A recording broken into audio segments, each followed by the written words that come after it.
उदालगुरि जिल्ला दुलाराय बर' फरायसा आफादा मोनफ्रोमबो बोसोराव बिनि बोसोरारि जखन्थाय आरो बोसोरारि जथुम्मायाव बर' हारिनि जा दोरोङारि दामनाय देनाय मोसानाय आरो बेजोंनो लोगोसे 1, 2, 3 देंखोमु बे हाबाफारिखौ बोसोरफ्रोमबो लाबोदों आरो बेयाव जाय सायख'जानाय बिजाथि बिथांमोनखौनो दुलाराय बर' फरायसा आफादनि जा बादायलायनाय दोरोङारि बादायलायनाय बेयाव जिल्लानि पार्टिसिपेन्ट हिसाबै बिथांमोनखौ सायख'नानै लाना थांनाय जायो।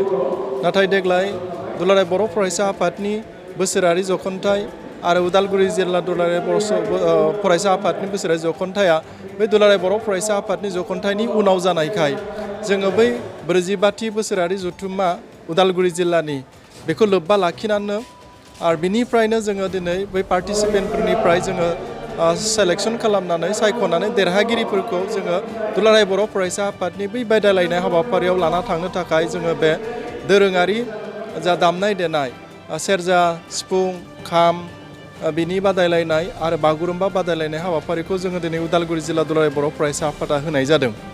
आरो बेजों लोगोसेनो बेल' नङा, उद्देश्यआ जाबाय दुलाराय बर' फरायसा आफादा जि मावथांखि लादों बर' हारिखौ मोनसे गेरेमसा हारि खालामनो थाखाय बर' हारिखौ फारफ्रोमबो बिथिङाव सोलायनानै बर' हारिखौ मोनसे गोजोरथियारि जि सोलायनाय नांगौ हिसाबै जोङो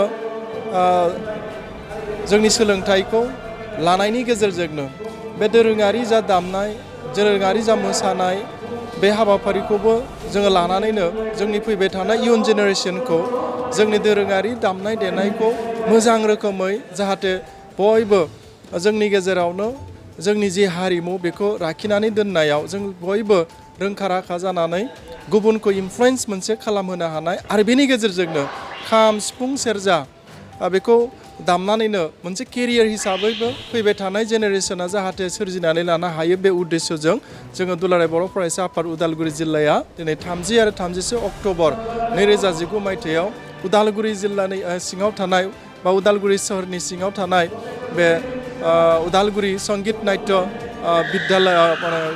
बिद्यालयनि कालचारेल कमप्लेक्सआव जोङो लानाय जादों। थांखिया जाबाय जोंनि फैबाय थानाय समाव जोंनि इयुन जोलैया जाहाथे जोंनि दोरोङारि मोसानाय दोरोङारि मेथाइ दोरोङारि दामनाय देनाय बेखौ जाहाथे जोङो रैखा खालामनानै दोननायाव जों साफ्रोमबो साखाफारा जायो बे उद्देश्यजों जोङो लानाय जादों।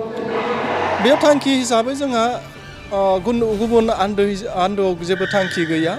जाहोना जाबाय जोंनि दोरोङारि जा दामनाय देनायाव दासिम जोंनि जि जाखांफुनाय सेंग्रा सिख्ला बिथांमोननि आखायाव माने रोंनायफोरा जोबोद खम जाबाय। जाहाथे बिथांमोनाबो फैबाय थानाय समाव फैबाय थानाय पिरिया जाहाथे बिथांमोननि दिनै जायफोर बिथांमोना दामदों बिथांमोननिफ्राय आरोबाव मोजां रोखोमै सोलोंनानै बेखौ उन्नत रोखोमै मोजां रोखोमै बर' हारिनि गेजेराव फोसावनो हानाय बेखौ जोङो नोजोर हिसाबै बेखौ लाफालांबाय थानाय जादों। मानो होनब्ला हारिमुवानो हारिनि सिनस्रि हारिमुवानो हारिनि आयना बेखौ बुंनानैल' जों खुगाजों बुंब्ला जाया। जोङो हाथे कामे जुदि खामा बर' हारिनिनो मोनसे दामजुब्ला खामखौ जों साफ्रोमबो सेंग्राफ्रा साफ्रोमबो बर' हारिनि लाइमोन सेंग्रा सिख्लाया बेनि दामनायखौ जों रोंनांगोन। अब्लानासो जोङो जोंनि हारिनि जा हारिमु बेखौ जों अनसायनाय जागोन। आरो बेखौ नोजोरजोंनो दिनै दुलाराय बर' फरायसा आफादा जोंनि हारिनि जा दामजुफोर जोंनि हारिनि जा दोरोङारि मेथाइ जोंनि हारिनि जा दोरोङारि मोसानाय बेफोरखौ रैखा खालामनायनि उद्देश्यजोंनो बेखौ लानाय जादों। बे खुंथाय हाबाफारिया बेसे बोसोर जाबोखो? ओरैनोबोथ' खुंनाय हाबाफारि हिसाबै जेब्ला दुलाराय बर' फरायसा आफादा जोनोम जादों बिनि उननिफ्राय बर' राव हारिमु थुनलाइ बेखौ रैखा खालामनांगौ उद्देश्यजों गोबां समाव मावबोनाय जादों। आरो बिब्दिनो बिनि जा हाबाफारिफोर लानाय बियो गुबुन समाव गुबुन गुबुन रोखोमै जाबोदों। माब्लाबा बोसोराव 1, 2, 3 देंखो मुखो होनाय जादों, बेयाव रोजाबनाय हाबाफारियावल' जादों। आरो बिनि उनाव माब्लाबा बोसोराव बे रोखोमनि दामजुफोरखौ दामहोनानै कम्पिटिशनखौ होनाय जादों।